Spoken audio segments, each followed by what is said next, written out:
nakakapagsalita lang ang 7-month-old baby boy na si Nathaniel James Alcacid, ano kaya ang sasabihin niya tungkol sa daddy niya?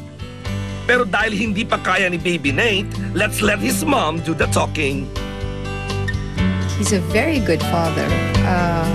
Kahit na busy siya, nalalaro niya si Nate, hinihele niya. Actually, trabaho niya talaga dati pa yung siya yung nagbaburp. I'm really excited pagka yung medyo malaki-laki na si Nate dahil I'm sure ang dami niya kasing balak gawin. Gusto niya, bibili daw siya ng train at lalagyan daw niya ng train yung kwarto ni Nate.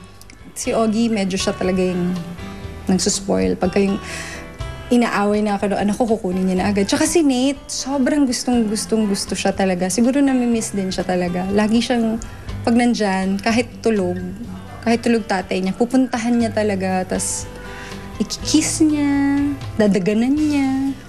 Honey, I know that every Father's Day is medyo difficult for you because you don't really get to spend time with Lila and Sarah. But, alam ko na mahal ka ng dalawa mong anak na babae and we're very, very proud of you. This year, meron kang little Nate. So, sana kahit papaano mabawas-bawasan ng konti yung lungkot mo pag Father's Day.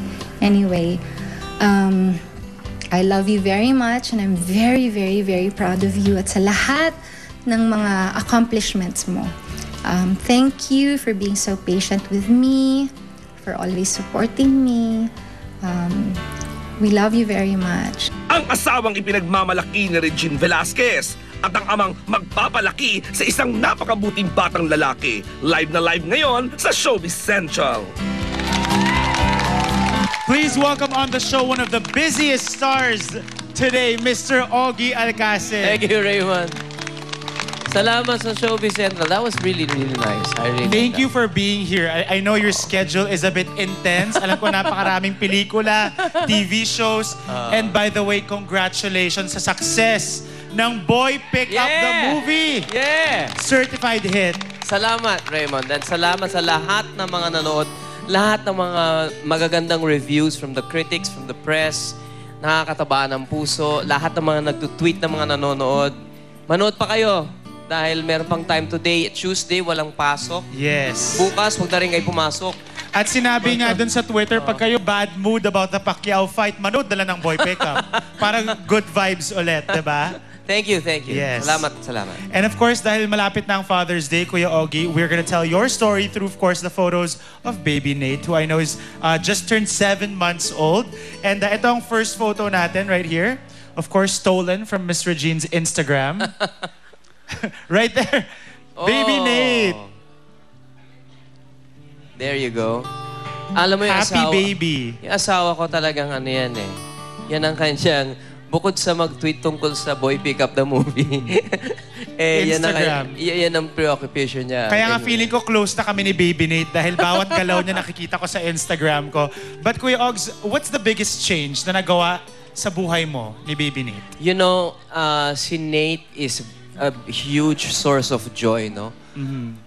Sa aming mag-asawa, sa buong pamilya, sa Velasquez clan, pati na rin sa Alcacid clan, and even my kids. And he is really a blessing to us. So talagang, you know, pag nakikita ko yung anak ko, bibong-bibo, ang saya-saya, always smiling, such a good little kid, talagang wala kang masabi. Talagang God is great, you know, and Nate is such a blessing to all of us. Alam ko 7 months hindi pa nakakapaglakad si Baby Nate. Pero Kailan meron na daw? siyang andador. Alam mo yung andador? Ano yun? Yung... Parang gusto na. No. Andador is kung sasakay mo yung bata doon, tapos parang makakalakad siyang ganon. Yung walker. Walker. Sensya na, Spanish. Yeah, so magsisimula na siguro in about 3 months. In 3 months, baka makapaglakad na si Baby Nate. Are you guys ready for that? No. You know, baka kailangan na ng extra hand ni Miss Reg sa bahay. You know why? Lalo na pagka lalaki, pagka naglalakad na yung baby, naku, mapapagod ka na. Hahabulin mo na kung saan-saan. And that's why we're really baby-proofing the house right now. Yes. There's a lot of construction sa bahay.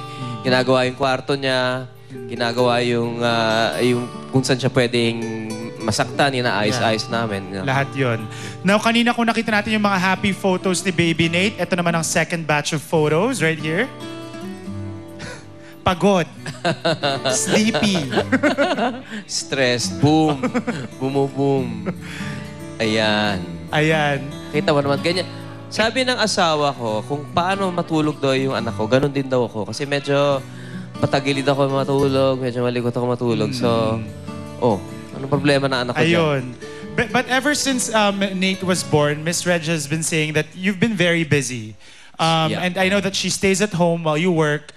Ikaw ba, do you still have time to go back and spend time with Baby Nate? I have to. No? Pag-uwi ko, which is about 4:35 ng umaga, ganyan. Depende kung oras ko mapakap. Pag-uwi ko, naalagaan ko pa yan hanggang makatulog siya. Yeah. And that's my bonding with him. And then, merong mga days na hindi naman ganun kaaga yung taping ko or shooting ko. So, I spend time na with him. Wala na ako talagang oras for anything else. Yeah, kaya mo pa ba, Kuya Ogs? Ito yung mga shows mo. We have Party P, you have Pare Pare, Bubble Gang. Yeah. Ano pa? My Daddy Dearest. My Daddy Dearest, which starts tomorrow. Tapos yung mga pelikula mo, sabay-sabay. Huwag mag-news din ako. Gusto ko rin Lahat magbalita. na natin ito. Magandang gabi sa inyong lahat. No, alam mo, these are things that come at a time that I guess God wants, diba, for you. And who am I to refuse these jobs na I love doing? Is this the busiest you've been? I think so. I think so. It's been crazy. I had to finish 2 films, 3 days to go with the other film, and then I have 4 TV shows, and then I have a baby in the house. And of course, it's wild. keep promoting Wild Boy siya. Pick Up. And of course, Daddy Dearest, which starts tomorrow. Oo. Let's Alam mo, talk about that. you know, Raymond, itong show na to, it's really different from lahat ng mga ginawa ko noon. Dito, syempre may konting drama, no? Kasi may relationship ako with my daughter and of course with my wife. And then, but mas lamang yung comedy na nagagawa ko sa Bubble Gang, pero dito in one character lang. So, I'm really, really excited about My Daddy Dearest. So again, it's a feel-good kind of show. And of course, Sobra. let's call on your castmates, Milka and Miss Jolina Magdangal. Yay! Join us here. Hey guys! Ay, ang gagaling ng mga yan. Daddy Dearest. Hi Milka. Hi, anak. Hello! Milka, imbitahan mo naman lahat ng kapuso natin na manood na bukas ng Daddy Dearest. Huwag niyo pong kalimutan sa Monday na po, June 11, bago mag-24 oras, may Daddy Dearest. There you go. And Miss Jolens, thank you for being here. But I want to ask you something. Have you spoken to Roxanne Ginoo since you took over her role? Hindi pa. Actually, hindi pa kami magkakilala talaga. Okay. Hindi pa kami She's here backstage. Oo nga daw eh. So, mamaya chuchikahin ko na siya. So, kamusta na ang buhay-buhay? Yeah, Ganun. and I know Father's Day is coming up and you don't Yes. live with your dad anymore. Not anymore. Kasi nasa ano na siya. Nasa ano na sila ng mom ko. Nasa Tagaytay. Okay. Tapos ako na kay Lamar. Okay, so okay lang yon na Yes.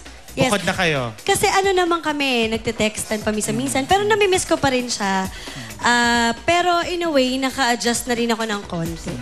Well, congratulations with this role. Please invite everybody, Daddy Dearest. Nako, start na po bukas ng Daddy Dearest. Sana po mapanood niyo dahil tawan-tawa ako talaga sa nangyayari dito sa storya na to at saka yung mga susunod pa na episodes. Pero mas maganda kung maumpisahan nyo bukas. Bukas na po yun bago mag-24 oras. Ayan, ang bago nating papanoorin gabi-gabi. Thank you guys so much, Thank Daddy you. Dearest.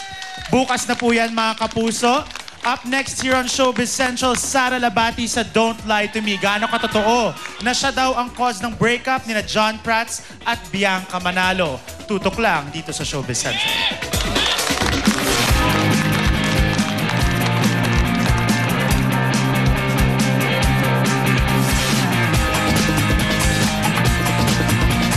Tutukan, Sara Labati. Dahilan daw ng hiwalayan ni na Bianca Manalo at John Prats. Ang kanyang sagot, susuriin sa Don't Lie to Me. Live na live. Pagtaba ng sexy actress na dating endorser pa ng cosmetic slimming clinic. Problema sa pamilyang dahilan. Di ba nawalan ako ng work, nawalan ako ng show. Nung time na yun yung time na pinablotter ko na yung youngest na kapatid ko. At selebrasyon ng mga kapuso sa abroad at Ilocos, pinasaya ng Facebook. Okay, ako si Micaela Papa, kasamang mga kapuso natin dito sa Lawag, Ilocos Norte. At ang ka-Facebook ko ay si... At pag ganito si... Oh, kaya mo yan.